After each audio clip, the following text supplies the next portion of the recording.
with us in undoing this crime against our people. Thank you for that allowance of the word.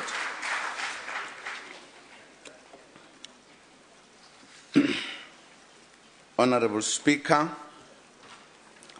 to the question. In view of the 50th anniversary of the Organization of African Unity and African Union, we regard the African agenda as the cornerstone of our country's foreign policy. The focus of our African agenda has been particularly in 5 areas, namely peace and security, participating in continental regional organizations, contributing to the fight against the underdevelopment of our continent, promoting democracy throughout Africa, and defending the interests of Africa in global affairs. As part of the continent, we are enjoined to promote all that is good about our continent and use the natural and human resource strengths of Africa to build a better Africa, which is peaceful, democratic, united, and prosperous. At the World Economic Forum in Cape Town, we expressed the kind of Africa we aspire to be in the next 50 years. We are building an Africa that is united, integrated, and free from the scourge of poverty. An Africa that has conducive conditions for trade and investment. An Africa that will enable the creation of sustainable and decent jobs for our people, particularly the youth. An Africa that is industrialized and which is aligned with strategic, like-minded partners. An Africa that can be competitive in the global market. These aspirational intentions are clearly enshrined in Pan-Africanism and the African Renaissance. Chairperson of the AU Commission recently engaged with all sectors of our society across the continent in order to put together the vision of citizens of Africa of the type of continent we would like to see by the time the AU celebrates its 100th anniversary. This view of citizens from the ground is captured in the SADC, in the AU Vision 2063. The AU has created instruments to enable the achievement of these objectives, and South Africa participates fully in the work of these institutions. The creation of the Continental Peace and Security Architecture, the new Partnership for Africa's Development, and the African Peer Review Mechanism are just some of the mechanisms that take us forward in promoting the African agenda, especially to address Africa's security and economic challenges. On building on the prosperous Africa, South Africa advocates the integration of Africa's economies and increased intra-Africa trade as part of promoting an African free trade area. Taking advantage of the fact that some of the world's fastest growing countries are African countries, we also continue to play a role in promoting infrastructure development to unlock intra-Africa trade.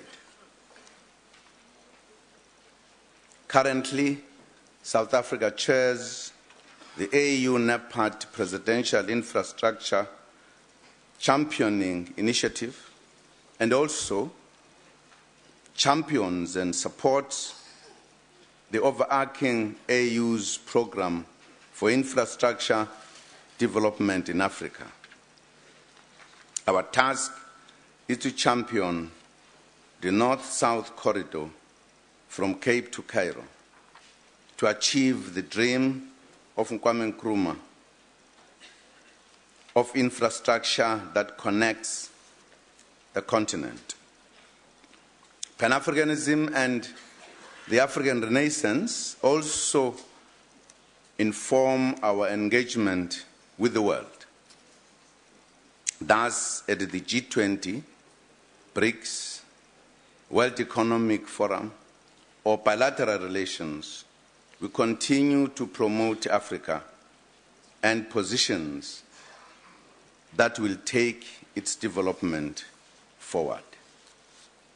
It is for this reason that the 5th BRICS Summit in Durban had an African retreat component to enable us as Africans to engage the BRICS countries on matters of importance to the continent.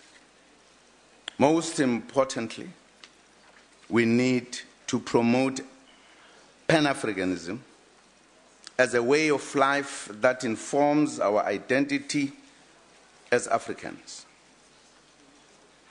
This means we should look beyond economic development to our cultural and social identity and our frame of mind.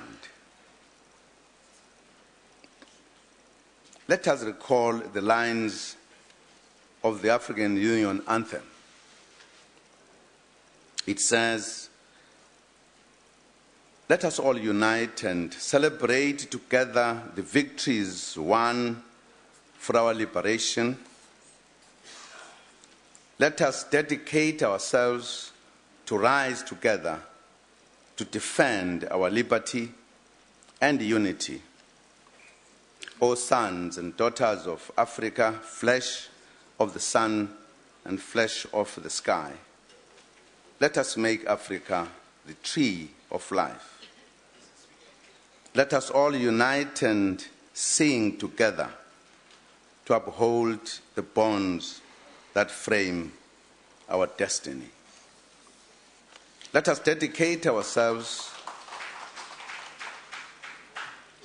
to fight together for lasting peace and justice on earth.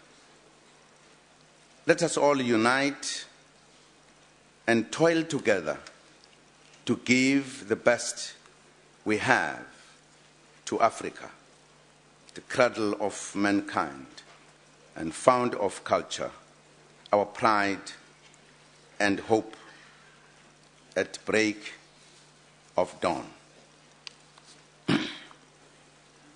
I'm sure if we were all going to learn and sing the continental anthem, we'll do good for our continent because it tells a story who we are, what we need to do together. I'm saying this because hardly many of us in the southern tip of Africa sing this song, the continental anthem of the AU. It says a lot, which says who we are, how we define ourselves, what is our task as citizens of the continent.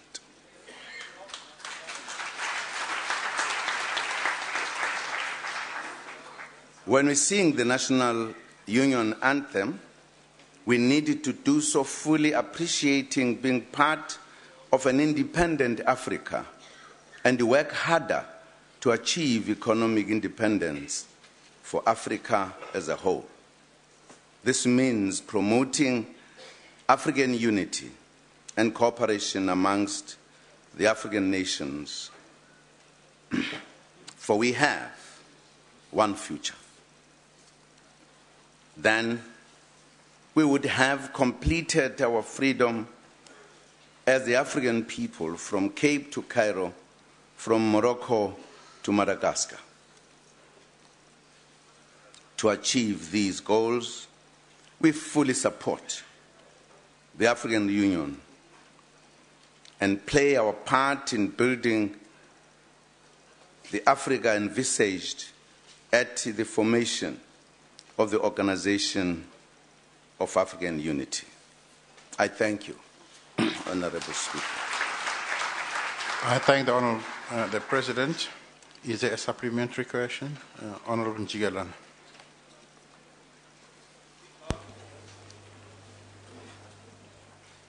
Asibonge Amalala. Asibonge Msholozi. May the President further share with us as to how the government intends mobilizing BRICS partnership to support the successful implementation of the African agenda, taking into account the legacy built in the past 50 years and the intention to mold the Vision 2063 for Africa. Ngamala sendithatha ukuthi busoshilo la empendulweni yakho ukuthi as African leaders eThekwini kwi-BRICS Summit nikhe nahlangana yiloko kusekuthunuka kakhulu ukuthi ke sizwe ukuthi the BRICS partnership, how can it help on the successful implementation of the African agenda. Furthermore, I ask this because South Africa needs to appreciate that we as South Africans in particular, we need to appreciate the visionary prowess of the ANC government. If one considers the history of the ANC in contributing to the founding of OAU itself in 1963 and the role that is expected of the very ANC government in the formulation of Vision 2063 for Africa. The Honorable the President. Thank you, Honorable Speaker. Certainly, South Africans, through the ANC, contributed in the formation of the OAU. Those who are old enough, they'll remember that there were some organizations that were talking about the challenges of the continent, one of them being PAFMECA, which with the participation of South Africa and other countries in the region here, changed the name to PAFMEXA. And it were people belonging to a number of organizations that met to discuss the matter. And we were there, we made a contribution. That, of course, would have been informed by the very founders of the ANC, particularly in the person of Dr. Pixley Rassem, who wrote a very historic essay about Africa's future, including its economic future, its unity, its everything. So to us as South Africans, it has not been a new thing that we participate in efforts to ensure that Africa deals with its challenges. I'm sure those who have read that SA will realize that from the onset, our view about Africa was very clear.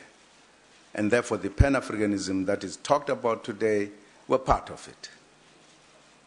That is why, in the relations that we form today, whether we are in G20 or BRICS or IPSA or whatever formation,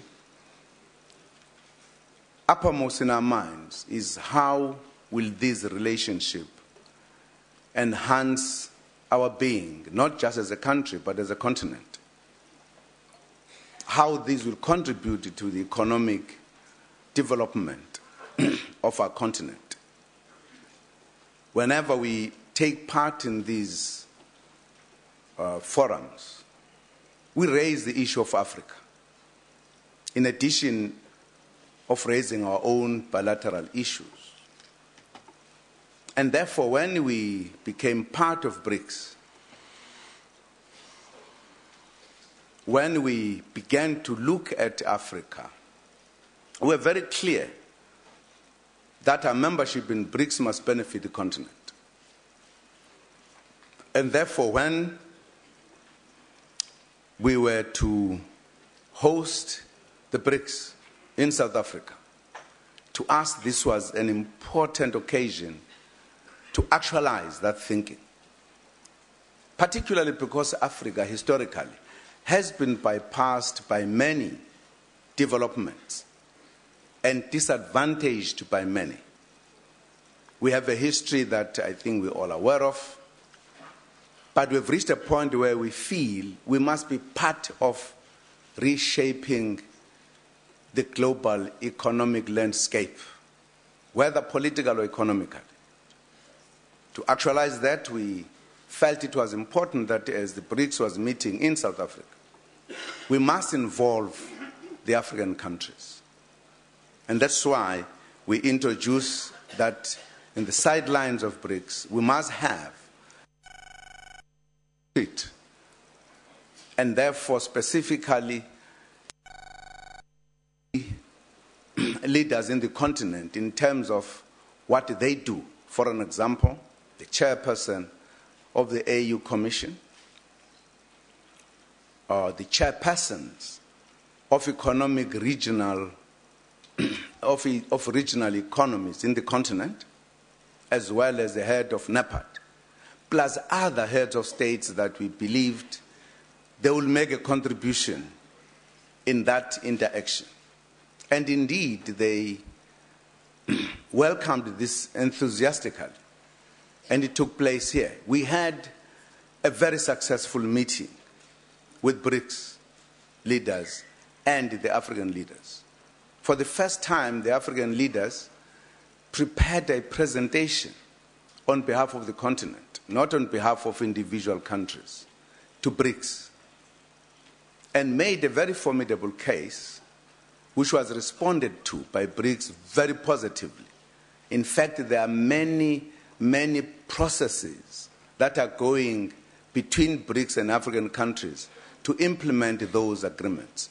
Some of the BRICS countries, as they went back, they communicated that they were in fact looking at the resolutions and how they are going to be implemented insofar as this new partnership that they have.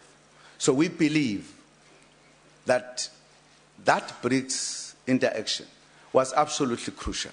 As we are talking, for an example, some of the BRICS countries who are part of G20 have said whenever they host G20, they will also invite the African key leaders to come and participate in those kind of interactions. I think that indicates what is it that we are talking about when we say we needed to work together.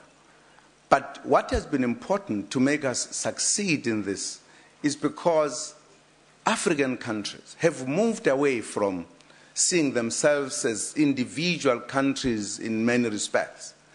They have accepted the fact that they've got to work together as a continent. They've got specific structures that they work with, but what has been important has been the realization that without us working together, in the form of what I was saying here, the intra-trade within and among African countries, we cannot succeed to be a continent that can stand on its own.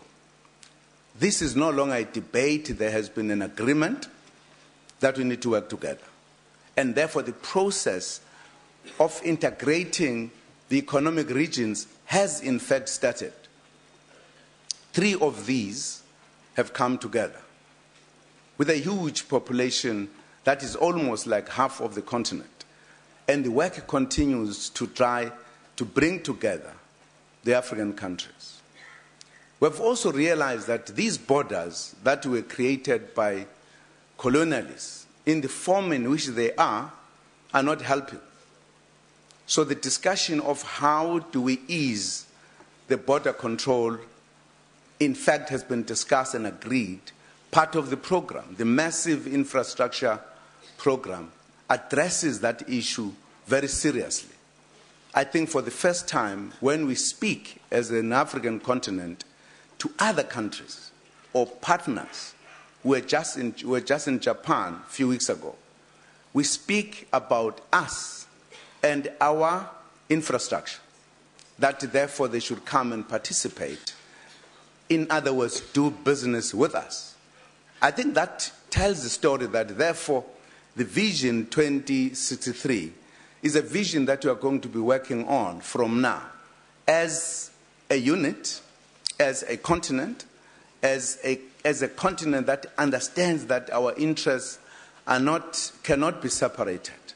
We've got to work together to ensure that we secure the continent, we are able to stand independent, we are able to develop, we are able to make Africa a continent that will take its place among other continents as a continent that can offer something.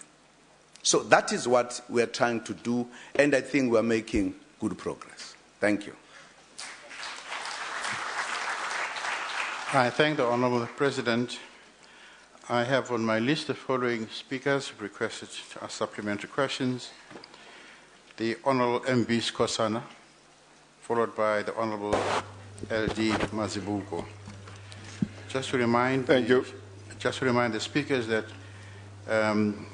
time allowed for supplementary question is 1 minute, and the presiding officer has a discretion for the time allowed to reply. So I'll be very strict, Mr. President. Proceed, sir. Thank you, Honourable Speaker.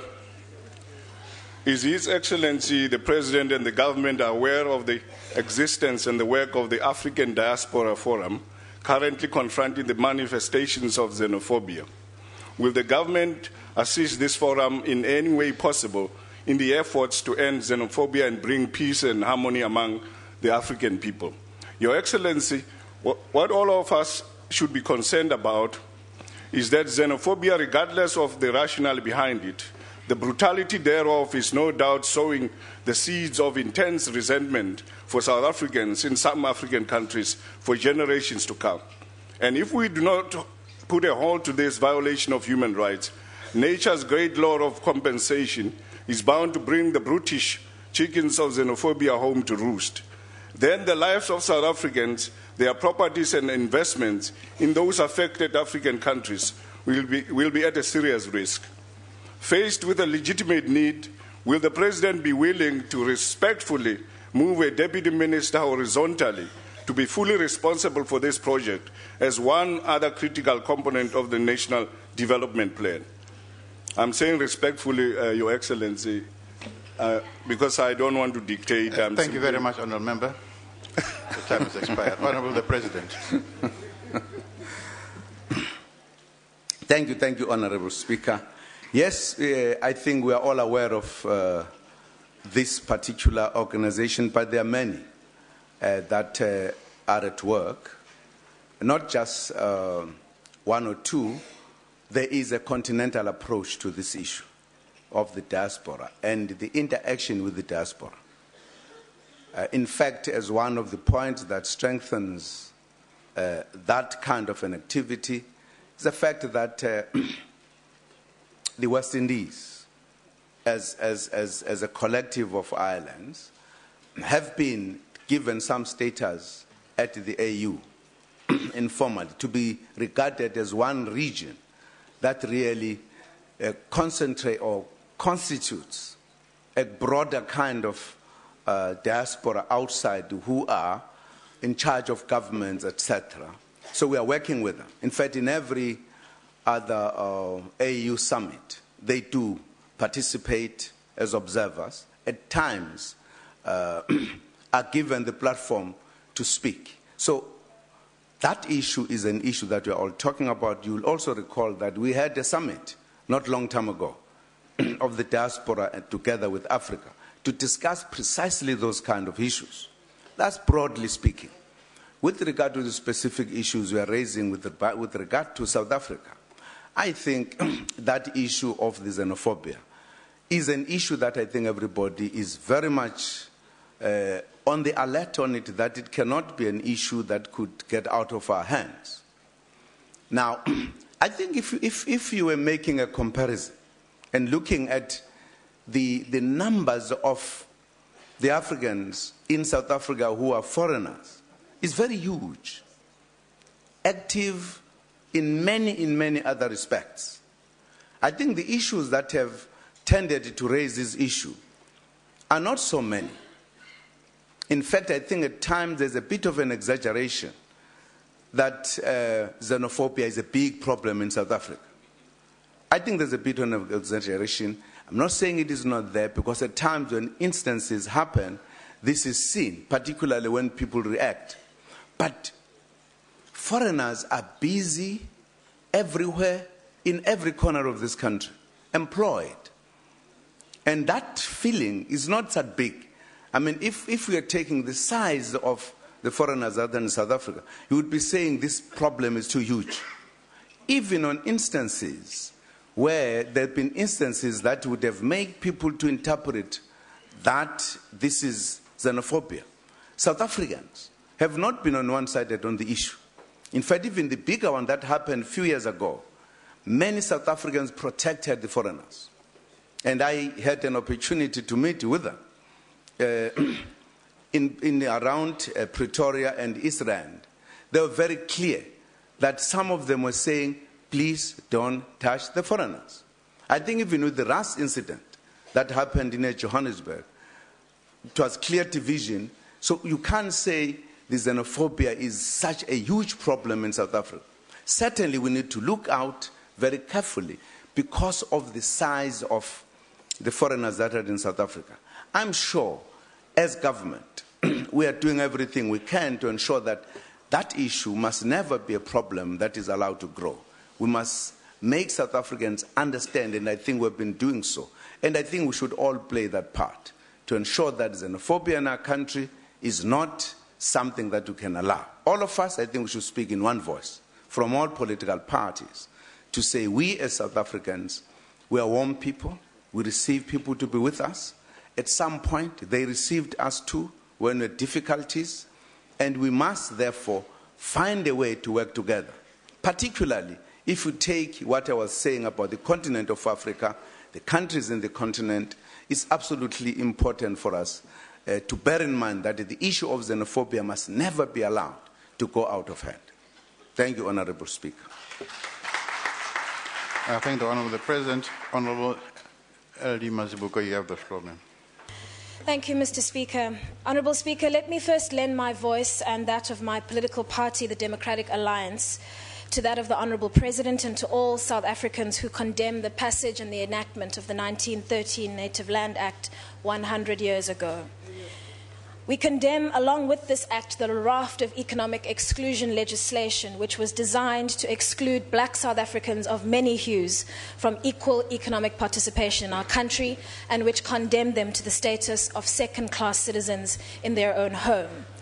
For our part, we are committed to redress, reconciliation, delivery and diversity, and our concerted effort is to reverse the legacy of racial inequality and economic exclusion on the basis of race. If I may turn to the Honourable President's reply, Mr. Speaker, one of the most effective ways to advance the African agenda is through economic growth and job creation. But South Africa is being overtaken by its peers, like Kenya and Nigeria, as an entry point into the continental market, despite our position as the continent's biggest economy. Given the fact that major investors like FastJet and IBM are now moving their headquarters elsewhere in the continent, it's clear that far from leading the African agenda, we are actually lagging behind it. Mr. Speaker, does the President not agree that in order to reverse this trend and move our economy more towards being in step with our African peers, his government must do more to reform the South African economy by cutting red tape, reducing high communication costs, and making our labour markets more flexible? I thank you. Thank you. The Honourable the President. Thank you, Honourable Speaker. Certainly, I would like to appreciate the statement about the Land Act of 1913 that the opposition is making a very good point, and I think it's absolutely important because the ills of today emanated in the main from that act. So this is highly appreciated that we can speak in one voice on a matter that is a common problem to all of us. So I would like to underline that. With regard to the growth of the economy, I think there are many factors that lead to how the economies move and how organized are other economies compared to others. And what is it that makes the investors move to one area or the other? I wouldn't say the South African economy has problems that make people not to come to it. I think the investment is coming to South Africa, but the investment is no longer, as it was in the history, concentrating to South Africa only. It is now seeing other countries as well. That cannot be seen as a negative thing to the economy. It must be seen on the context that I was just describing Africa, that we want the entire Africa to grow economically. I don't think then we should have a problem if investors begin to spread their investment in the continent. In fact, it could be partly because of what I was just explaining, that we speak in one voice, and therefore we expose all the countries the possibilities that are there and say, here are things that need to be looked at. I was saying, reports have been saying, a number of countries that are fast growing are in Africa. It means there is an investment. It takes into account the continent, its efforts, what it is doing. Absolutely important. And of course, you could perhaps stand up and have a criticism to specific issues. But that is debatable. What are the reasons of that? Having made the point, that in fact is a welcomed development that investors are spreading out in the continent, including, by the way, investors from South Africa are getting into the continent, which never happened before. That is a good news because it means we are going to be able to address the problems that face Africa. The very fact that we are saying there are too many foreigners here is because South Africa has been the only growth port, and therefore more attractive that people come here because there are problems in their countries. Once investments go to every other country, even that trend is going to be arrested.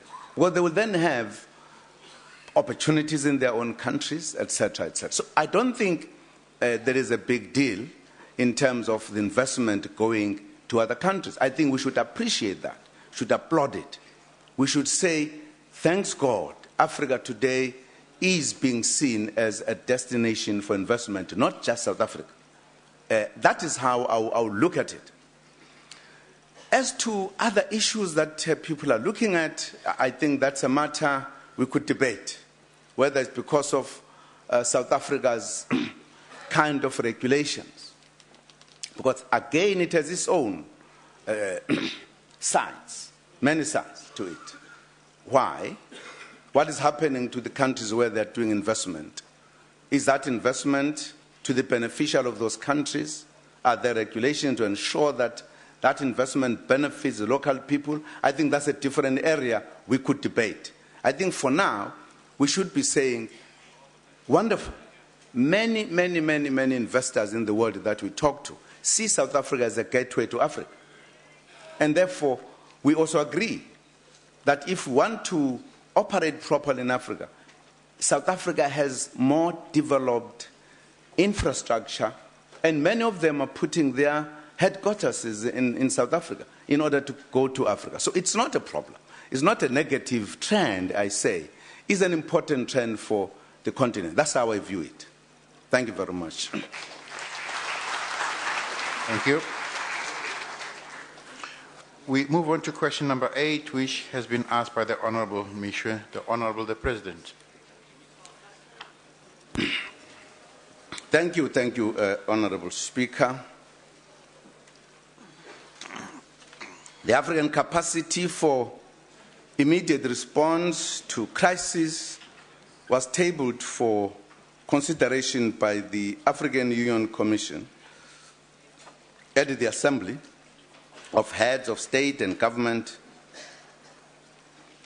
of the African Union held in Addis Ababa last month. The mechanism is viewed as necessary to correct the constant shortcoming by Africa to respond to crises as rapidly as warranted by situations such as in Mali. This inability to respond adequately and urgently undermines Africa's principles, decisions, and statutes like the Lome Declaration on unconstitutional changes of government. The future and role of this immediate mechanism will be determined as and when the African Standby Force's rapid deployment capacity has been operationalized. There is no fixed date as yet. The AU Ministers of Defense are working on the matter. The general view of the AU member states is that this should be an African initiative. However, that matter is still being discussed by the AU, and specific recommendations will be tabled at the right time. I thank you, Honourable Speaker. Is there a supplementary question? Honourable Mishwe, you have the floor, sir. Thank you, Speaker. Thank you, Honourable President, for your reply. The ACDP is concerned that a decision has been made to establish what appears to be a duplicate parallel structure that might also fail to fulfill its mandate, just like the rapid deployment capacity of the African Standby Force did. We wonder whether the causes for the failure of the African Standby Force have been sufficiently addressed to ensure that they are not repeated. We are also concerned that the AU budget, as has been reported, will not be used to fund the deployment of this rapid reaction force, and that instead individual countries supplying troops and equipment would be responsible for paying for the deployment. What I want to know from the Honourable President is how many countries have made a commitment to supply troops and equipment whenever there is a need, because we know that many regional countries are poor and they will not afford the heavy price tag of such deployments.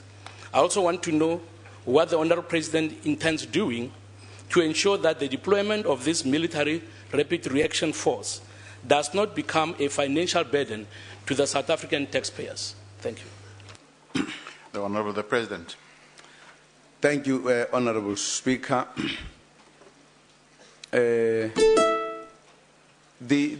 discussions that has been taking place in the AU for a number of years now was the need to establish the standby force. And I think at some point a decision was taken that we must start with regions. So many regions have been establishing their standby force. I think it's at the level of a brigade. Even SADC has been working on that. Now, this is a follow-up to the need, as you know, that Africa has these challenges. We need to have a standby force. But I'm saying for a number of years now. Now, the reality is that problems have been occurring in the continent, which needed military intervention. Whilst this debate was going on, whilst there was an establishment of these, for an example, regional standby force as a process that will, in a sense, develop to a particular level. African countries are saying, whilst we are discussing this matter, whilst we are trying to find ways and means of dealing with it, but there are problems. As you know, for an example, the recent ones, the DRC, the Mali, the Central African Republic, etc., whilst the matter is being debated, the Somalia issue has been a problem for many years whilst this matter was being discussed. So whatever discussion we're having at a level of this African standby force was not helping to deal with the concrete reality where the challenges were. The last summit, being aware of that process being going on, in fact, just before the summit, Chief of the Armies as well as the Minister of Defense met in Addis Ababa as part of the preparation to present a paper that was supposed to be adopted. That paper, they felt not good. So they must go back and work on it. And this is about a few weeks before the summit, which meant the summit was not going to be able to address this issue to take a decision. Now, the problem is, what do you do in the meantime? Because problems are there. In fact, as we arrived in Addis Ababa, in addition to Mali, Niger was attacked. Its most important and sensitive installation. And we are still discussing the matter. We are not taking a decision. As a reality. I'm leaving aside the other things of why these countries are being destabilized, the manner in which they have been. So the question that confronted the African Union was, what do we do? Whilst we're sitting there, we couldn't take a decision, for an example, to send a standby force in Niger. We couldn't. Marshals theoretically would want to do so. In Mali, ECOWAS, to which Mali is a member, when it was being attacked, ECOWAS met 10 times trying to say, what do we do? Precisely because there is no capacity of this nature, of rapid response. They were not able to do anything. In 10 meetings, they couldn't produce a single soldier to go there and deal with the situation. That's a reality. Until the former colonial country, France, came in to save the government. Question that African leaders were asking themselves, until when shall we be standing and looking when Africa is being destabilized? Some of the leaders were saying, you know, the process of colonization of Africa was that we were attacked from all over, bit by bit, and got colonized.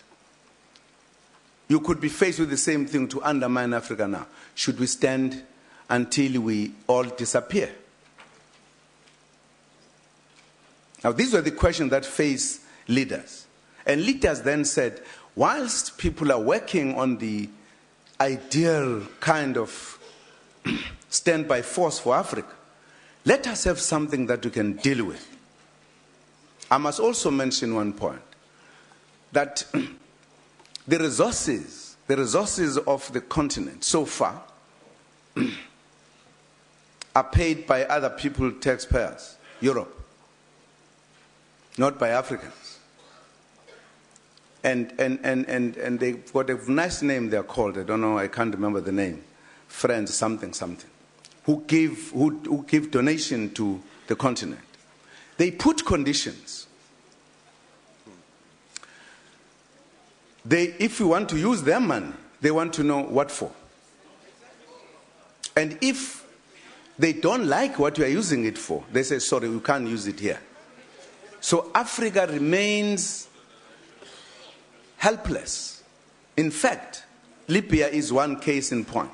Part of the reason the AU could not go, because the donor said, don't use our money there, because they wanted to give themselves a time to bomb Libya out of existence. The issue that has been raised by the leaders, until when? And we cannot also depend on other monies. And therefore, a number of countries, when the call was made by the AU Commission that we need something so that we can defend ourselves, we need volunteers. Many countries volunteered to say we are volunteering. In other words, countries that are not going to depend on the donor money, that if there was a problem, they will be able to move swiftly and finance their action. Because if we don't do so, it will be financed by the taxpayers from across the seas. And they will control us forever. Do we want to continue being controlled by other people? Or do we want to be independent and stand on our own? And these are countries that said we can participate as a joint force. Not everybody.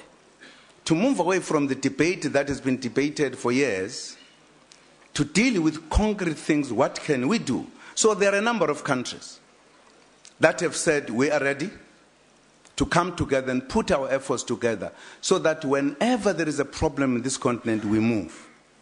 Partly because there is a suspicion that there is an agenda of using soldiers in many respects. In the past, there used to be coup d'etats conducted by soldiers. African Union took a position, this is not allowed. Unconstitutional changes cannot be allowed. They've changed. What used to be called mutiny is no longer mutiny. They say we are dissatisfied, they call themselves rebels, and those rebels become Thank you very effective. much, Honourable President. We've got a number of other supplementary questions. With your permission, I'd really love to move on. I have the following list of speakers on my short list. Honourable DJ Menier, Honourable M.S. Boy, and Honourable V.B. Ndlovu in that order. Yes, sir. You have the floor. Mr. President, you are the Commander-in-Chief of the South African National Defence Force. Now, because of poor decisions taken by yourself, the Defence Force was deployed in the CAR. And because of poor decisions taken by yourself, our soldiers were left dangling without the necessary equipment in a deadly firefight in the CAR. And ultimately, because of poor decisions taken by yourself, 15 of our soldiers died as a result of the deployment in the CAR. What happened in the CAR was an avoidable disaster and should never be allowed to happen again. Will the President therefore give us the assurance that if the Defence Force will be properly equipped, properly trained, and properly funded in the event it is deployed as part of the new Rapid Reaction Force under the auspices of the AEU, so that we can avoid a repeat of the car disaster? The Honourable the President. Thank you, Honourable Speaker. If you had allowed me to help members to understand, maybe there would have been no need for this follow-up question. But you have the right to rule. Firstly, there were no poor decisions taken. on the matter of the Central African Republic. No poor decisions. Very proper procedures of establishing relationship with countries were followed. And the matter was, our soldiers were there to do the training. They were not going there for a war. They were there for training, to train the soldiers of that country. That was the arrangement. And in that case, you don't send well-armed people to go and fight. Well, they're not going to fight. They are there for a mission to train other people. They're not there to fight. So you can't put it as if there was a military operation, poor decision. But that was never the case. The country gets into its own problems, which result in the rebels coming into being and fighting to take over the country. In the process of that interaction between the Central African Republic people who are quarreling, the region and AU intervene to stop the fighting. And they go to Libreville to actually have an agreement that says the fighting must come to an end. They must handle the country together for a particular period. And indeed, that happens. And these who come recognize the agreement between South Africa and their country. And we continue to be there to be able to be ready to do that kind of task we're going to do. We're not there for war. They then quarrel again. And in the process, the rebels advance very quickly. In the process, they find our unit, which was not there to fight. They walk onto it, they fight it, and we just fought to defend ourselves in those circumstances. I don't think we should put it as if there was war there, we sent our soldiers to go and fight, and therefore we took poor decisions. No, not at all. So it's important for me to clarify the issue. When it comes to the decision that is taken by the AU, when we take those decisions, we'll take those decisions absolutely appropriately, knowing fully well what is it that we'll be doing. What, for an example, South Africa will contribute when other countries are contributing. To be a discussed thing, and we'll know exactly what is it that we need to do. So we can assure the South Africans, no wrong decision will be taken. We'll take the correct decisions to implement a collective decision of the AU. Thank you, Honourable Speaker. The third supplementary question will go to the Honourable MS Boy. Thank you, Honourable Speaker, and thank you, Comrade President. We fully agree with you as the African National Congress that, and as military people, that you have not made the poor decision. You have advanced in terms of what has been created called multilateralism. And academics of note have been very impressed about how your strategic leadership has been able to play a role. There's been quite a good success in your contribution. The latest contribution that you've made, Comrade President, has been about Zimbabwe and how you have handled the situation in Zimbabwe. Now, what we want to continuously saying to you, Comrade President, is that how do you continue giving this type of leadership that you're providing within the African country, within the African continent, that continuously helps to advance the agenda that has been set up by the African National Congress on how to deal with the African continent. How do you deal, because as you could already hear, there is a sense that we might want to replace our foreign policy versus the military. Do you think we are going towards that direction, or do you think the way you've been providing through those multilateral structures will be able to make a successful case? Are you able to give us... Thank you, Honourable Member. more confidence. Order, honourable members, order. The Honourable the President. Thank you, Honourable Speaker. Certainly, South Africa will continue to play a role in the continent, as I said earlier. We are in this continent. We understand the challenges of this continent as other countries do. We take collective decisions to participate. Where South Africa is called upon to play a role, we have been doing it continuously, either at the level of facilitation, mediating. This was done a long time ago. You remember when President Julius Nyerere passed on, the task of mediation in Burundi was given to President Mandela, which he did, and succeeded to bring about peace and stability, including sending our force to help stabilize the country. I think we'll continue to do so at all material times for the sake of Africa. I think we've just outlined the fact that Africa suffered because we were not all there.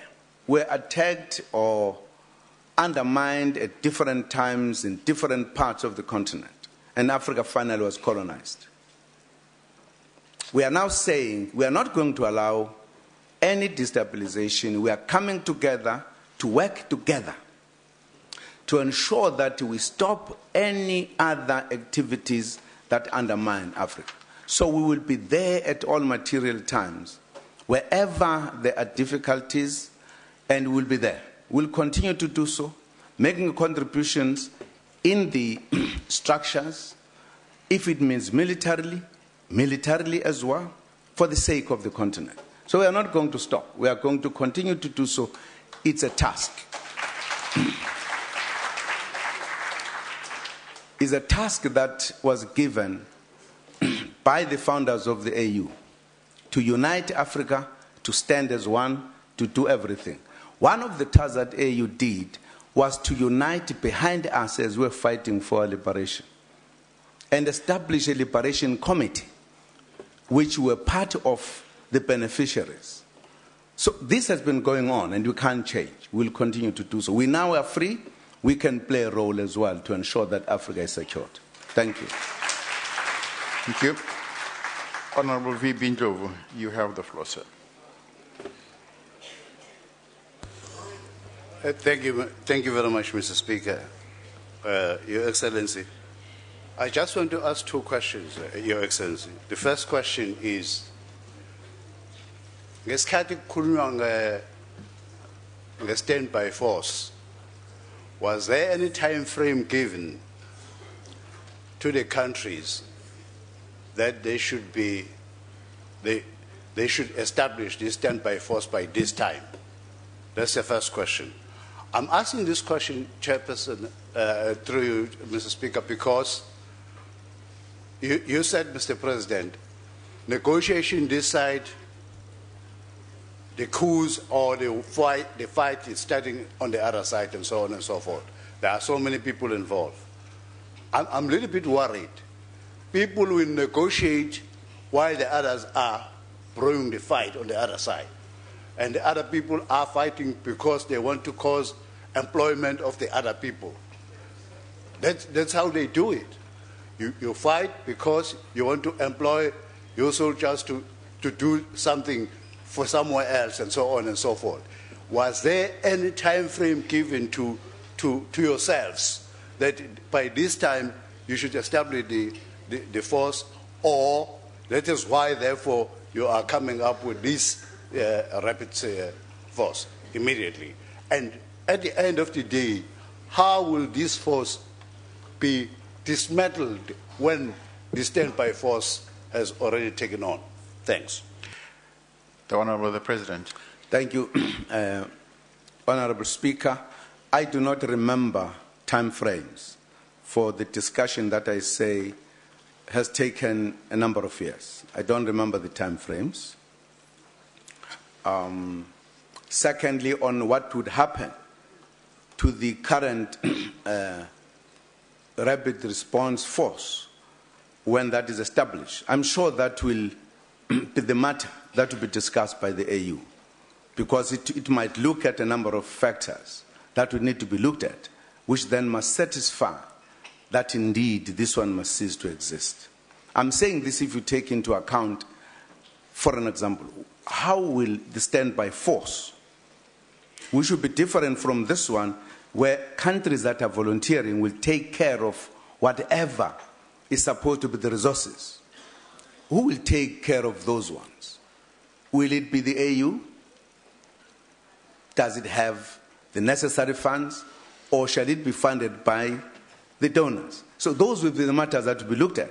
Because if the AU did not have the money, and it depended on the donors, if the donors were not happy with whatever operation, what would they say? So those are the matters which should be taken into account. Maybe at that time, the AU would have been saying, as countries, let us budget for the standby force, and therefore it will have the resources.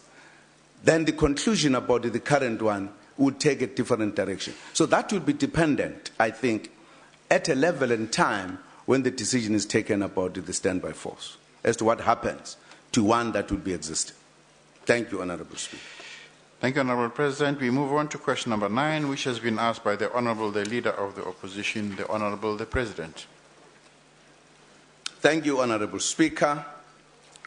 Honourable Member, it is because any member of the public within South Africa and beyond our borders is free to contact members of my cabinet, the executive, or the public service directly. This is in line with the ethos of our administration, which promotes an open and accessible government. I thank you, Honourable Speaker. I thank the Honourable President. Is there a supplementary question? The Honourable Mazibuko. Thank you, Honourable Speaker. Mr. Speaker, I understand and I appreciate that the name of the President and the name of any President is often name-dropped by those who want to appear close to him. I also appreciate that the President has friends outside of politics. We all have friends outside politics, and the President should be no different. My question is, how is it that a culture exists within the President's government that when his name is mentioned by those who have a personal relationship with him, public officials are willing and ready to act unlawfully and use public money to advance private interests? And how will the Honourable President, can he tell this House how he is going to work towards ending this culture and this practice within his own government? Thank you very much. Thank you. The Honourable the President. Thank you, Honourable Speaker. I take it that the incident that the Honourable Member is referring to has been investigated, and a report is in Parliament being looked at. And I'm sure whatever issues that people would be concerned with, that report must be able to reflect. Or if there were specific questions to be asked, and I'm sure when honourable members discuss the matter, we'll be able to deal with those matters and satisfy themselves. And I think the report was presented publicly, and therefore it dealt with the issues. I don't want to deal with the issues of rumors around the report. I don't think that's my business. Thank you, Honourable Speaker. I have the following list of names on my short list. The Honourable Maglua. Order, Honourable Members, order. Honourable Maglua, Honourable Kubai, Honourable Khanare. Thank you, Mr. Speaker. Mr. President, do you agree that your friendship with the Gupta family has a negative impact on the presidency as well as the country? Have you, as the president of this country, spoken to the Gupta family on the recent embarrassment, and also regarding the direct contact with some of our ministers? Are you, Mr. President, willing to cut your ties with the Gupta families? The Honorable the President. Order, honorable members, order. Thank you, Honorable Speaker. And I think the Honorable member who asked the questions made a very clear statement that every human being has a right to have friends with whoever. We are not in the state that bans people because they've got friends with others. But we are also in the state where if there are specific issues that have affected either the interests of government or whatever, people will come back and say, these are facts that say this thing has happened and therefore this thing is not good. I don't think you can just say, because there are these rumors around, can you therefore change what you are doing or whatever? Because we don't operate around rumors. Whether it is the question of the ministers or whatever, those are rumors. And I don't think you want Parliament to take decisions on the basis of rumors. Thank you, Honorable Speaker. Honorable MT Kubai, you have the floor. Thank you, Mr. Speaker. Mr. President, I just want to check if we were informed or requested permission by the Premier of Western Cape about her dinner with the Gupta families. And if you were informed, would you have a problem with her meeting with the Guptas? I'm asking this in light of the opposition's hypocrisy in terms of questioning who the Guptas call, while in their own, they still have contacts and they do not question that. Thank you, Mr. President. The Honorable the President. Well, thank you. Thank you, Honorable Speaker. Well, I don't think I will have a problem with the Premier having a relationship with the Guptas. I think that is her own. What those relations are all about, I don't know. I don't want to talk about rumors about them as well. And if there was a dinner, there was a relationship, there was whatever else, that's not my province. I've got nothing to do with it. How the Premier has relations with whoever, it could be Guptas, it could be everybody else, it's not my problem. So I have absolutely no problem with the Premier having relations with the Guptas. Thank you, Honorable Speaker. Honorable D.A. Khanare, you have the floor, sir. Order, honorable members, order. Thanks, Honorable Speaker. Honorable President, Western Cape is your province. But it is not what I'm raising about. Honorable President, it's really unfortunate that every time the name of the Guptas pop up, your name gets linked. But in this instance, I just want to find out from you whether you will instruct the National Treasury or any other institute of government which can investigate, because I was in Friede at the Craynote Slust farm, which is a farm of which the farm is about 4,400 hectares, and it has been given by the Free State government to Estonia, which is a company linked to the Guptas, for nothing. On free list, and they are also going to get 500 million rand to run the farm. But on top of that, they have got the right to use the farm to make loans, and if they cannot pay, the farm can be taken over by the bank. My question is very simple. Are you prepared to instruct National Treasury or any other investigating unit to investigate this particular procurement of the farm, which has been handed over to these people who, by the way, the Guptas have never been previously disadvantaged in this country, so that the Premier cannot investigate. The Premier cannot investigate because he's also involved. Order, members, order. The Honorable the President. Well, thank you. Thank you, Honorable Speaker. You know, my name is dropped everywhere. Whoever does something, I can tell you, even if there's a car accident, Zuma. You know, I think this was ably put here by another honorable member on a different occasion. So that the Zuma name emerges is always there. Whether he's aware of it or not aware of it, it comes. Now, you are saying the name was dropped. I'm not sure whether you said my name was dropped in that transaction. Or I see. We all are asking, can we ask people to investigate? And I'm sure if we've got facts, just bring the facts, I'm sure, so that people could investigate. I think it's simple as that. If you think there is something wrong that has been done, and therefore it needs to be investigated, provide the information. Thank you very much, Honorable Speaker. Thank you.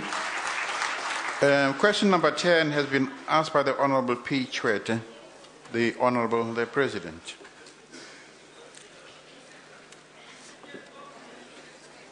Thank you, Honorable Speaker. There are many lessons that can be learned from our intervention in El Dorado Park in the south of Johannesburg. The most important lesson is that communities must organize themselves to collectively stop the sale of drugs. Communities must work with the police and report wrongdoing by the police where there is any. Government's impact will be minimal if communities do not participate actively in the fight against the scourge. Visible leadership from all spheres of government, working in partnership with local NGOs and functioning local drug action committees, is vital for effective action. From the government side, the Interministerial Committee on Alcohol and Substance Abuse has developed policies and actions aimed at reducing the supply and demand for alcohol and drugs and eradicating their abuse. Using the Drug Master Plan as a guide, we are strengthening prevention and awareness programs to educate youth about the negative effects of alcohol and drug abuse. It is for this reason that the Youth Month theme for this year is working together for youth development and a drug-free South Africa. On the 26th of June, we will join the world in marking the International Day Against Drug Abuse and Illicit Trafficking under the theme,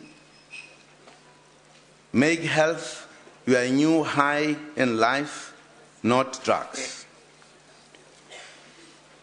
We must not lose the momentum gained in El Dorado Park.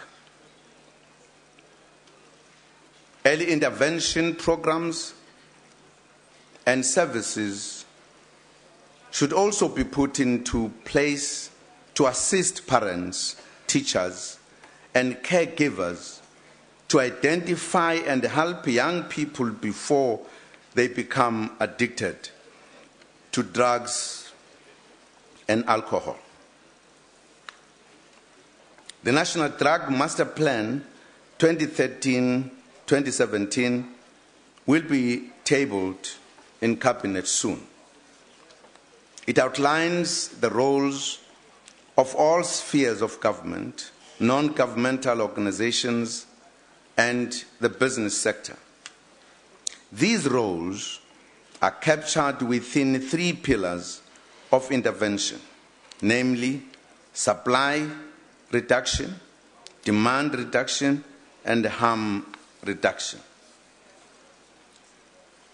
The Central Drug Authority, provincial substance abuse forums and local drug action committees are to be strengthened to ensure effective functioning.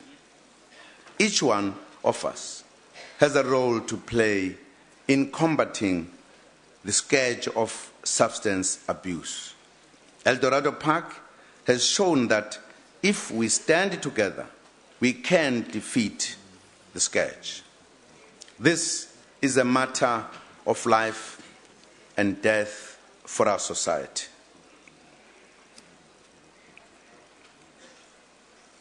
I expect every member of this House to actively support this national campaign. It is a scourge we have to overcome. It is a scourge we shall overcome. I thank you. I thank the Honourable President. I have honourable members been informed that Honourable Y. Botha will take charge of the supplementary question on behalf of Honourable Chwete. Thank you, Honourable Speaker. Honourable President, in your Youth Day message to the nation, you stated that we must declare drug and alcohol abuse as enemies of our freedom and our democracy, and you reaffirmed it today in your statement. I would like to know how the Honourable President will ensure that the intervention programs he has just mentioned do indeed have a positive impact, especially a long-lasting one in our affected communities. The Honourable President. Order, Honourable members, order. Honourable President. Thank you, Honourable Speaker. I believe certainly if we take the example of El Dorado Park, it is possible for us to ensure that this program, this campaign, takes root in all the places affected. Particularly if you take the role played by the residents of El Dorado Park, who really initiated this matter, and the response by government at all levels. The program there is working very, very, very successfully, and I think many drug lords are behind bars now, and programs are unfolding. There are many things that we have taken a decision to do there, and therefore move to other areas as well, not just around Johannesburg, nationally. I had an opportunity to talk to the young people in two places on the eve of June 16, in Soweto. And I think the view of the young people is that they want to participate in the campaign. And I was also in the Fall Triangle the same day. They in fact took a decision to initiate a campaign. And I think if we were all talking with one voice and also saying this is a national challenge, it's a cancer that is eating our society, we need to hold hands and work together and make the young people themselves participate in the program, I think we could succeed. I think we need to make it not just a political program.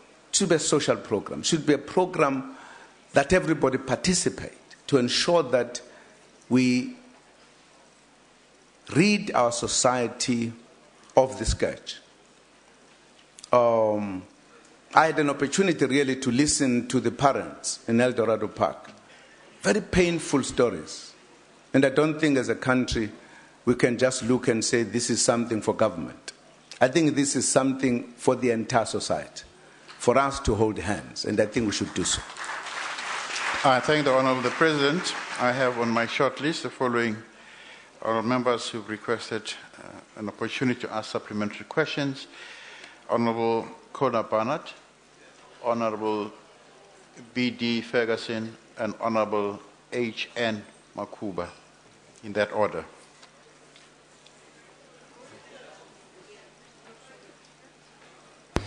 Honourable Speaker, after 20 years of drug crisis in South Africa, we're very pleased indeed that the President is finally focusing on this issue. Unfortunately, the President's words ring hollow, given that since the Narcotics Bureau was disbanded along with all other specialised units as a policy decision by SABC in 2004, drug-related crimes have increased exponentially by 181%. Now, this is why the Democratic Alliance-run City of Cape Town established specialised gang and substance abuse units. However, it is essential that a designated anti-drug unit within the South African Police Service be reinstated countrywide. Can the President tell this House why the government has failed to reopen the Narcotics Bureau, when it will be re-established, and if it has been decided that it will not be re-established, then tell us why on earth not? The Honourable the President. Thank you. Thank you, Honourable Speaker. The drugs in this country, they are not 19 years old or 20 years old. No. They've been there for time immemorial. They were there. So it's absolutely not correct to give an impression that only in the 19 years we have had this problem. This problem has been there. And it was not tackled, even in the past, with the kind of enthusiasm that it has been tackled now. Now, we are saying we have taken a decision to address this issue.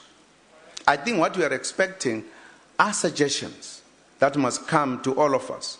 And if, for an example, the Honourable Member says, there was this unit, we are suggesting maybe that unit should be revived. That's a suggestion which I think that's order, a contribution. Members, order. She has asked a question. She can't hear what I say because she's talking at the same time, this Honourable Member. Because I'm saying what is important is the proposal we are making. Because it must be taken into consideration and look at pros and cons of it, whether this suggestion can be taken on board and therefore work around this. Because I'm saying we need to work together, all of us. This is what is affecting us. It's a matter, in my view, that we can't just do opposition on it. We need to find a solution. And if the proposal is made within that context, why not the suggestion be considered? She can't even hear. Thank you, Honourable President. Order, members, order. Order. Honourable Ferguson, you have the floor, ma'am. Thank you. Honourable President, just this morning, a lolly lounge in Coronationville Township, Johannesburg, was raided. The community has been complaining about these lounges for a long time, and particularly about the hostel at the high school in this area. Mr. President, we cannot rely on knee-jerk reactions as what we've seen in El Dorado Park. Besides a ministerial team, is there a national task team that has been set up to develop short and long-term solutions? And the National Drug Master Plan that you speak of and the campaign cannot become another talk shop. Mr. President, given that the problem of drug trafficking and drug addiction is an international one, what measures are we being put in place to combat and control our porous borders against the scourge? And with whom in the international community are you liaising to establish best practice? Thank you. The Honourable the President. Thank you, Honourable Speaker. The reaction to El Dorado Park was not out of the media. The mothers, the parents, wrote a letter to the President and described the situation very clearly. And that's what made the President to react. So it's not the media. As a result of what has happened at El Dorado Park, government is in the process of developing a national strategy because we believe this must be fought at a national level. And I believe it is important for us, if we think this is a problem, that we say, what is it that we are going to do, whether we are political parties or whatever, to help ensure that we deal with this issue. That's what I will expect. Because if we say this is a problem, then it must be dealt with. You know, this problem in the Western Cape has been there, leading in every other sphere. In other countries, it has come late. What is it? This is what we should all be saying. How do we hold hands and forget about political differences to save our country, to save our future? I think that is what I would expect in a debate of this nature. Thank you very much. I thank the Honourable President. Honourable Makuba, you have the floor. Thank you, Honourable President. What has been done to ensure that the drug nyaupe is classified as illegal? Why I say this is because when communities actually report the suppliers of the drug to the police find it difficult to arrest them as the drug is not yet classified as illegal. And I also want to know if there can be a way where we could have more rehabilitation centers built, especially in rural areas, to help drug-addicted individuals, because that problem is also getting there now. Thank you. The Honourable President. Thank you, Honourable Speaker. I'm sure if the drug that the Honourable Member has just mentioned has not been classified, that process must be coming, because it is listed among many that are affecting people. If it has not been specifically classified, I think we need to do so, because it is listed as one of the drugs that is a problem. I agree that you need more rehabilitation centers. And I think in the discussions emerging from El Dorado Park, that is part of the discussion, how many you could have or have them in many places, but how long should people spend in the rehabilitation centers as well. Again, I think it is important that those who have ideas must come and contribute the ideas towards solving the problem. I think we'll be very open for that one, because we are working with communities, NGOs, government, everybody. I think we should all come together to say, this is what we think needs to be done for us to deal with the matter. I thank the Honourable President. We move on to question number 11, which has been asked by the Honourable Singh. The Honourable President.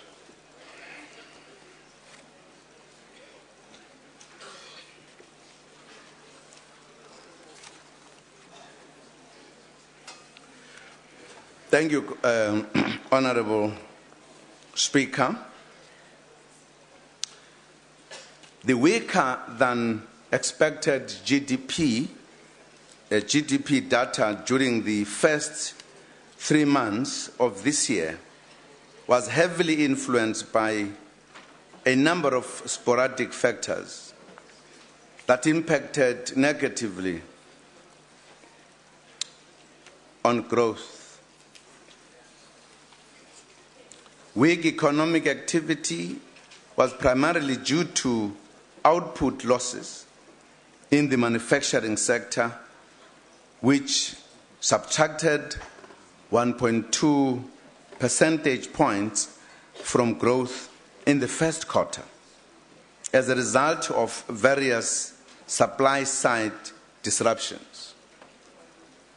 Honourable members are also aware of the disruptions in the mining sector.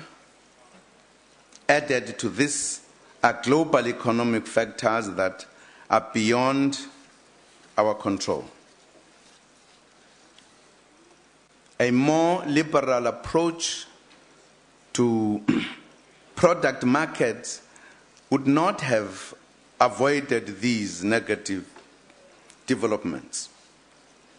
Given the temporary nature of the disruptions, we may expect a rebound in manufacturing activity during the second quarter of this year. We are also working with labour and the mining sector to resolve problems in that sector. It is important to note that South Africa's product markets perform relatively well in international comparisons. The World Economic Forum's Global Competitiveness Report for 2012-2013 ranks South Africa 32nd out of 144 countries in terms of its goods market efficiency, performing well across a number of indicators.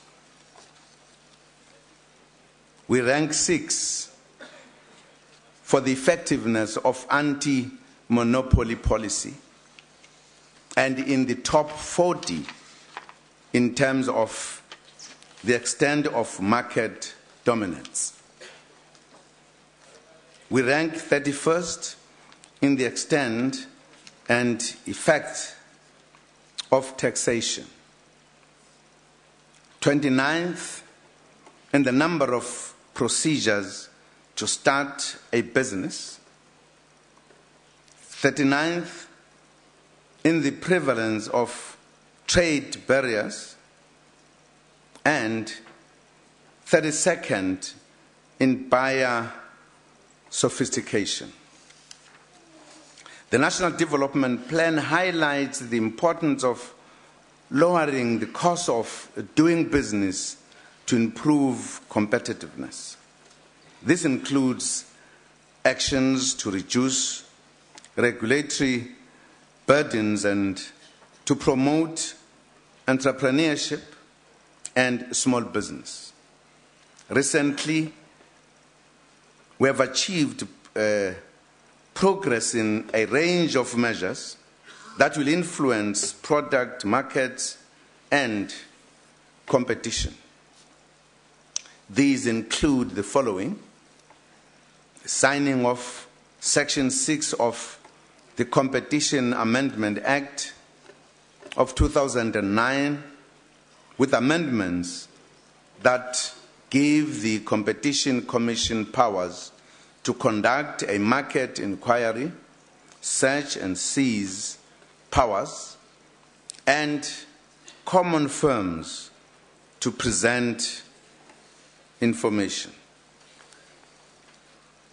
Progress towards establishing special economic zones, which will include a range of incentives aimed at attracting investment, reducing red tape, and increasing competitiveness.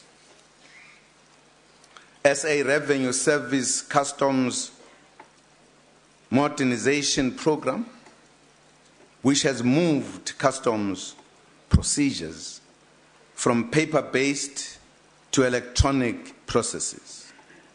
This has enhanced the flow of goods and has improved turnaround times and reduced trading costs. A more favorable tax environment for small businesses as government has increased the 14 million rand turnover threshold for small business corporations to 20 million. These measures and others identify in the National Development Plan and other policy documents of government will help in increasing a product market that is conducive to growth, investment, firm start-ups, and expansion and job creation. Honourable Member, it is a misconception that our economic growth in the first quarter was heavily adversely affected by our country's labour regulations. The crisis in the agricultural sector emanates from unequal relationships between employers and employees and the high levels of poverty as opposed to our country's labour laws. challenges in the mining sector, as we have explained before, are also not as a result of our labor regulations. And these are being attended to in discussions facilitated by government. I thank you, Honourable Speaker. I thank the Honourable President. Is there a supplementary question? Honourable Singh, you have the floor. Thank you very much, Honourable Speaker, and thank you, Honourable President, for the response. In the question, I did indicate that labour legislation was one of the factors and not the only factor that impacted on the low economic growth. But however, Mr. President, during your reply to Vote 1, you focused largely upon unrest and labour issues within the mining sector and its impact on the economy. And this was justifiable and is still justifiable, given the vast contribution that the mining sector makes to our GDP. However, recent data that has been released suggests that on small and medium enterprises, these enterprises also contribute about half of the total employment and more than 30% of GDP. Yet, the Basic Conditions of Employment Act and the Labour Relations Act sometimes impose regulations that constrain the growth of our SMME sector. In today's edition of the Business Day newspaper, we see data confirming, and I quote, "The current slow economic growth is hurting job creation." Honourable Speaker, government has a responsibility to ensure that everything should be done, not to make the strong weaker, but importantly, make the weak stronger.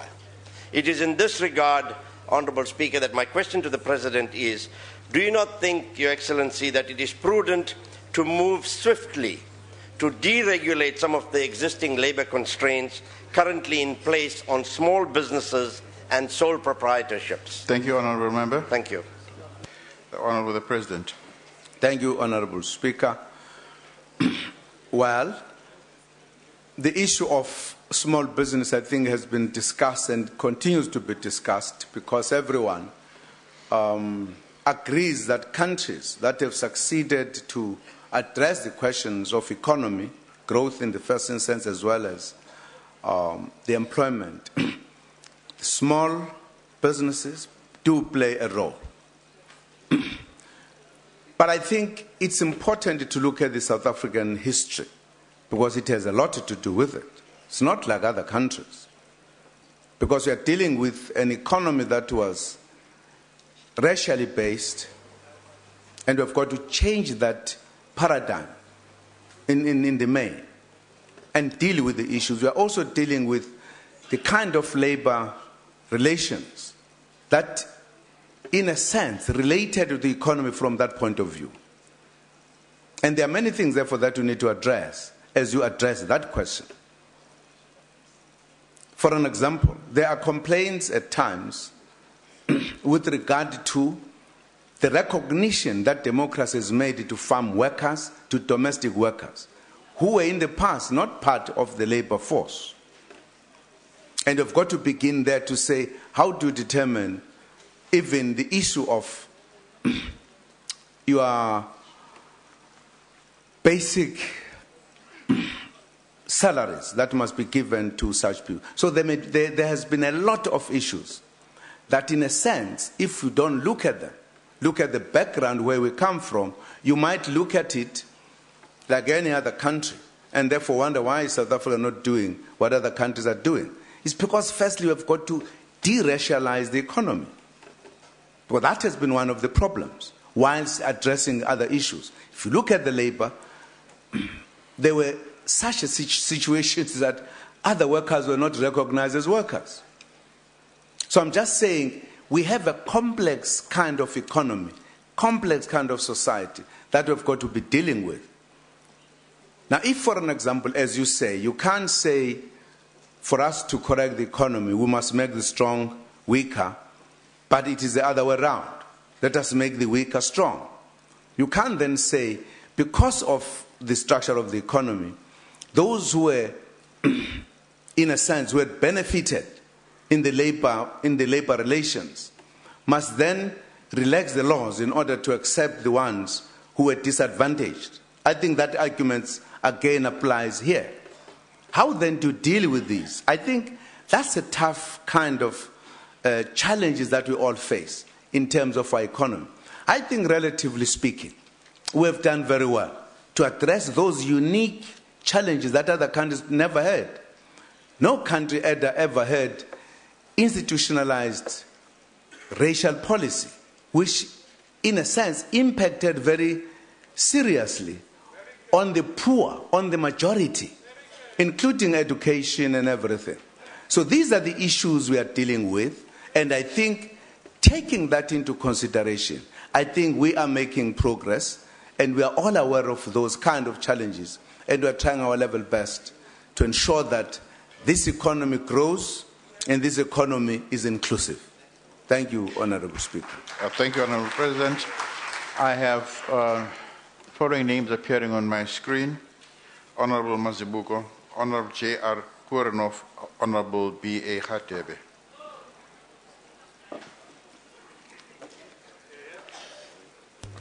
Thank you very much, Honourable Speaker.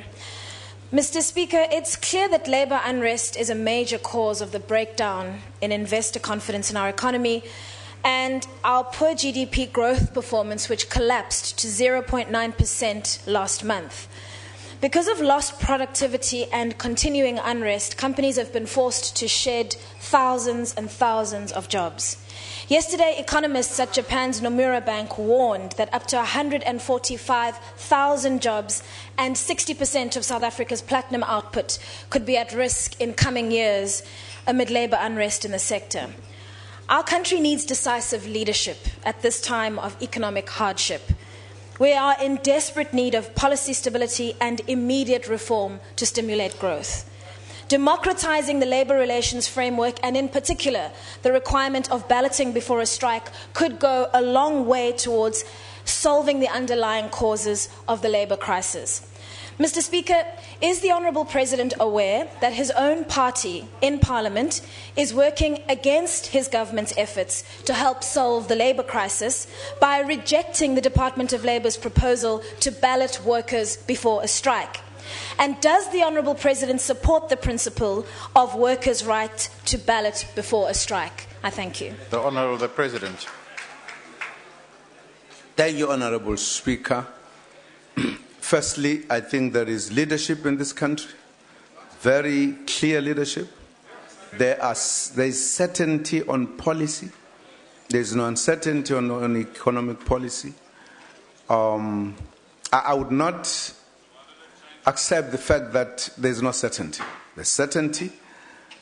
It does not remove people to have their own views about the economy, as economists would always have different views on matters. But I think it is not correct to say there is no certainty on policy. There is certainty on policy. The issue of labour, there are matters that affect labour relations and things that have been agreed at the bargaining level, which the workers are grappling with.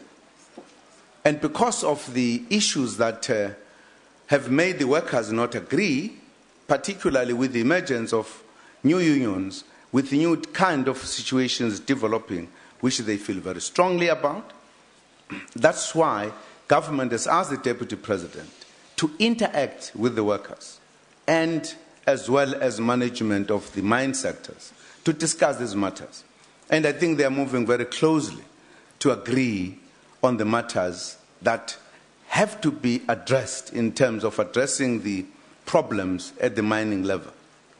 Certainly, workers must have a right to participate in the manner in which that has been agreed upon. And I think there are agreements that have been taken a long time ago. And this has been exercised without any difficulty. I think the difficulty has come in the manner in which the recent problems in the mines have emerged, which has a lot of different elements in it that influence the manner in which the interaction has been going on. And we are then saying it's important that all players, all stakeholders come together to discuss and agree on what is the best to do. And I think they need to be given a chance. Of course, in the process of that, Parliament could debate matters in different ways and have different views about how they think the matter should be resolved. That is Parliament processes that are going on. But I think there are a lot of processes that are actually participating in the actual things that we want to be done, not just debates. And I think our Deputy President has been doing very well in that connection, representing government. Thank you, Honourable Speaker. Thank the Honourable President. Honourable Kuranov. Thank you, Mr. Speaker. Mr. President, we have seen headlines about the economy recently. It does not make good reading. We do not have control over global economic conditions, so it's important to focus on the stuff we can influence, and especially you. Perceptions investors have about us comes now into play. South Africa faced a host of its own issues, especially with its twin deficits. April 2013, the deficit was 41 billion, about double the forecast. The April trade deficit was 15 billion, double that of March. Foreigners are now net sellers of our equities, making the currency volatile. Not your speeches, Mr. President. But because of that, Mr. President, your behavior will be closely watched. Do you not think it's time to send a strong message that you are on the side of saving expenditure, and at the next reshuffle of your cabinet, you will shrink it to the levels of your predecessors? With almost 60 ministers and deputy ministers, you are harboring one of the largest cabinets in the world. Doing that, investors will take you more serious. The Honourable President. Well, the Honourable Member is raising his own views about matters. Absolutely correct as an opposition. For an example, he says, some headlines don't read very well. Who are responsible for these headlines? Is it not the manner in which the opposition raise matters? So there are many things. I'm saying you come from any angle. I think we've done very well. I think we are dealing with the matters very objectively. We are in a better position to explain whatever needs to be explained, whatever makes bad reading as a result of statements that people make. We are able to indicate why our government is what it is and what it is doing.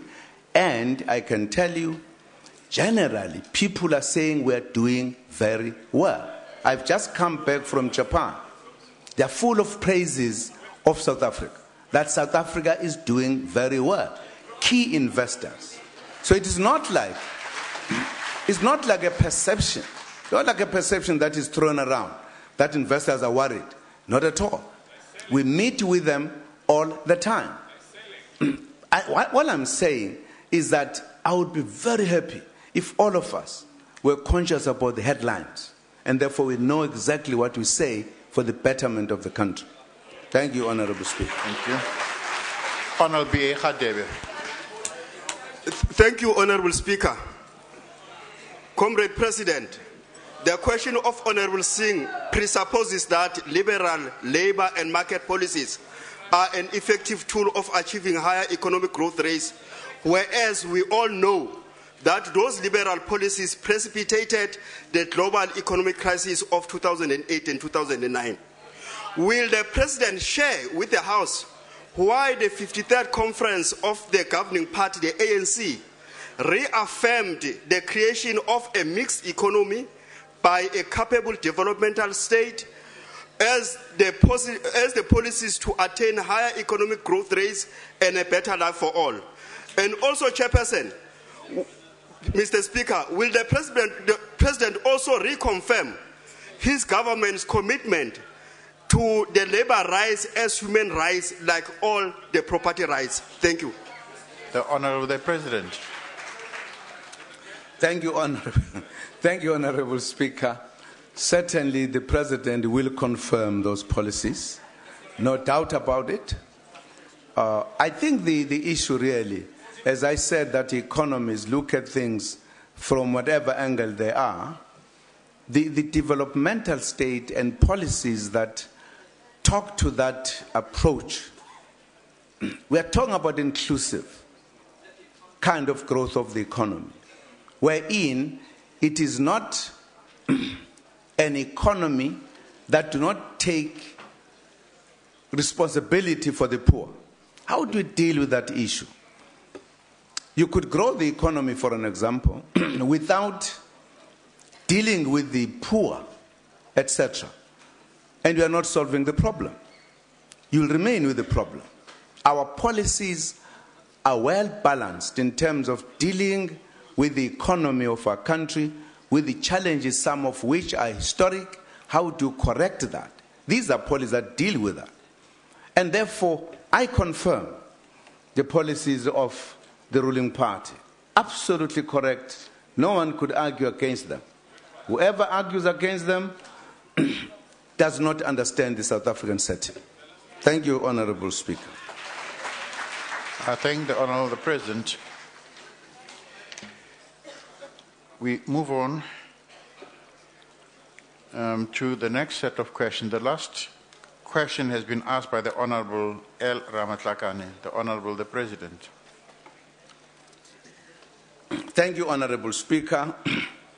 Yes, the presidency was approached by officials from the Libyan government regarding reported sums of money allegedly deposited on behalf of the late Colonel Muammar Gaddafi and held by banking institutions in South Africa. They were referred to the Ministry of Finance. On the 4th of June, Minister Pravin Gordhan met Mr. Osama Al-Habib, the minister, in the office of the Libyan Prime Minister. The two delegations agreed that the repatriation of Libyan funds and assets from South Africa will be handled in terms of United Nations resolutions and protocols. The decision was informed by the fact that government of Libya established a single body in 2012 to coordinate the repatriation of assets to Libya in line with United Nations protocols. I thank you, Honourable Speaker. Honourable Ramatlakane, is a follow-up question? Thank you very much, Mr. President, for response. My follow-up is in relation to the yes part. Now, it is widely reported that there's about 5 meetings that has taken place around this issue about the assets that belongs to the late Colonel Gaddafi. But what is not clear, there seem to be two factions. The others are saying these are assets that belongs to the late Colonel Gaddafi, and the other view is that it does not belong to that person. To him, it belongs to the state. Now, maybe you can share light about who actually this asset belongs to. The last one is in relation to, it's also reported that there has been involvement in this discussion about the recovery of money, the head of security of the ANC party. Now, what is not clear is the connection between the ANC party and, of course, the recovery of the money. If you can share light about it, because we believe it's a state-to-state issue. The Honourable the President. Thank you, Honourable Speaker. With regard to the last part, I don't know. That has not come to my ears, that some ANC head of security was involved, so I don't know about it. With regard to whether the money belongs to Colonel Gaddafi or the state, I also don't know. I don't know how this money came here, who is owner of it. The only thing that I've answered is that Libyan officials have come asking for what they know was here, and apparently, yes, it is, and therefore the arrangements how this must be taken back. As to whether it belongs to an individual or the state, I don't know. Thank you, Honorable Speaker. Thank you. I have on my list the following list of speakers. Honorable CC September, J.J. Korenov, and Honorable Sengwa.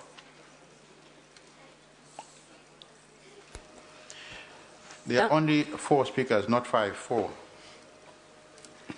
Proceed, Mr. President. The question has not been asked as yet.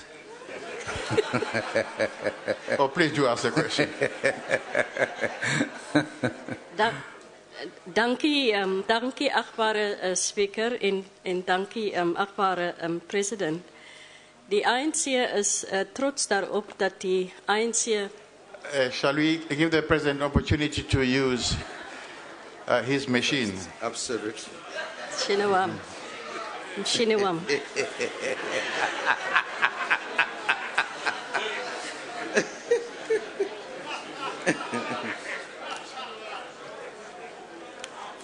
Yes.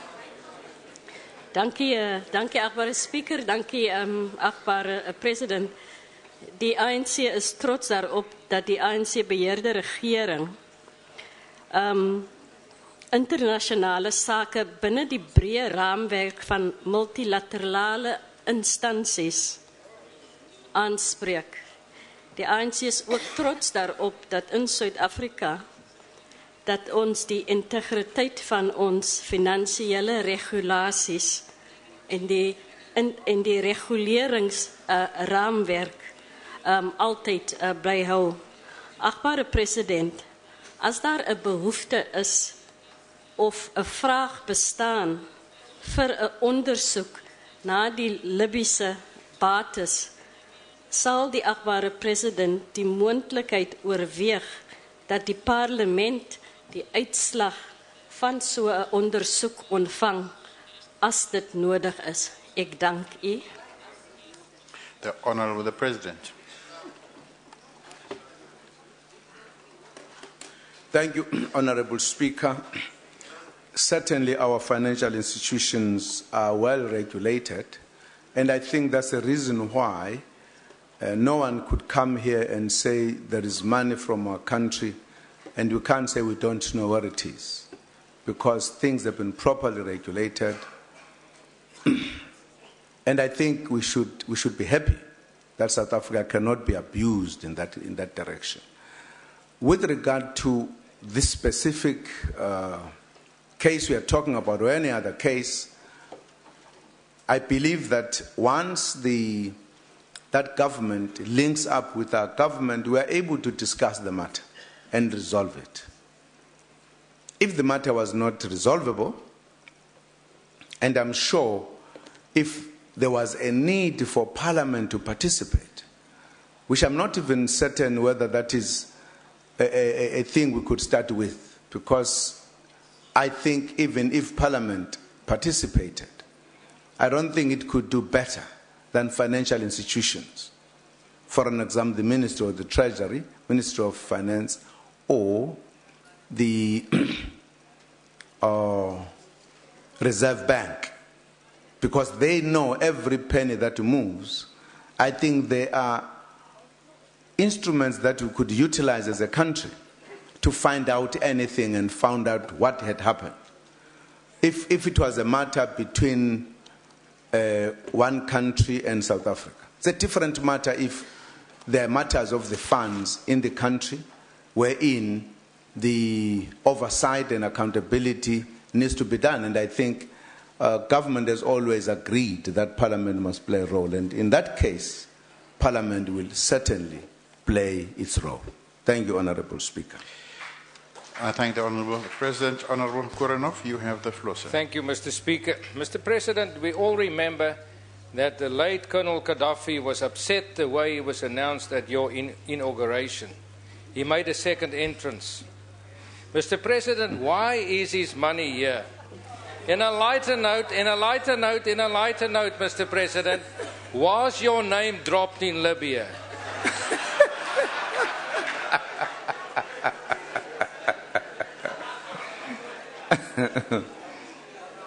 Well, Honorable Speaker, I don't know whether my name was dropped in Libya. I don't know.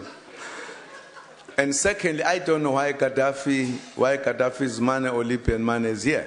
I don't know. I was never involved in what caused the money to be here. So I also don't know. Thank you, Honorable Speaker.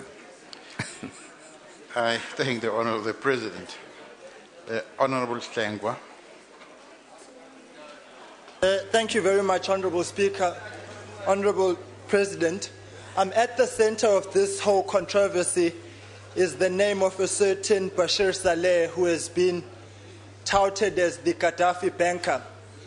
Now, what has been reported and what I'm seeking from the President is he willing to launch an investigation into this matter, in that this gentleman has been spotted in South Africa at the ANC Centenary Gala Dinner and also at the BRICS Summit in Durban. Now, what is of concern is that this gentleman is on the Interpol's wanted list, and South Africa being, a signatory to Interpol, how did it slip through the cracks in order to be in the country and be flowing freely in and out? And so is the President willing to launch an investigation into that particular aspect so that we can get to the bottom of how these monies actually got into the country? Order. Because it is one thing which we congratulate that the money is going back, but how the money get here to begin with? The Honorable President. Thank you, Honorable Speaker. I'm not certain that South Africa has the resources that each time there's a mention of somebody, allegations, somebody's a criminal or whatever is wanted, then South Africa must take it upon itself to investigate. I don't think we can work like that. I don't think so. Whether this man was a Gaddafi man or whatever, whether he was involved in the money, I don't know.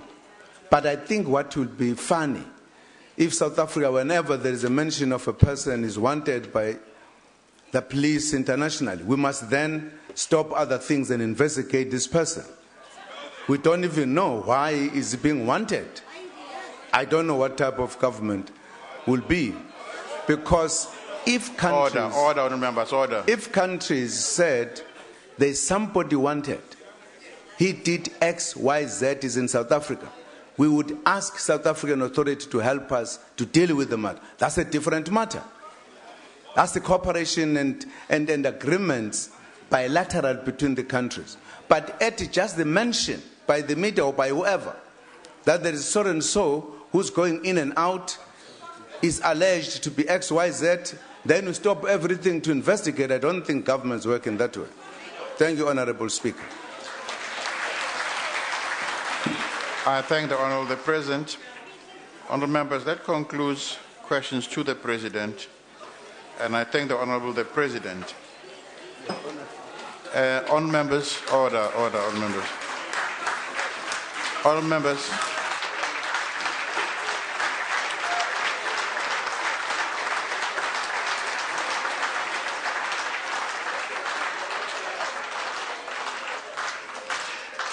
Thank you very much.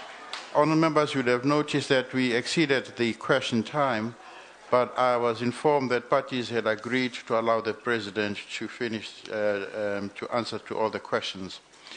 I'd like to take this opportunity to thank you all, and that concludes the business of the day, and the House is adjourned. A very good evening to you all.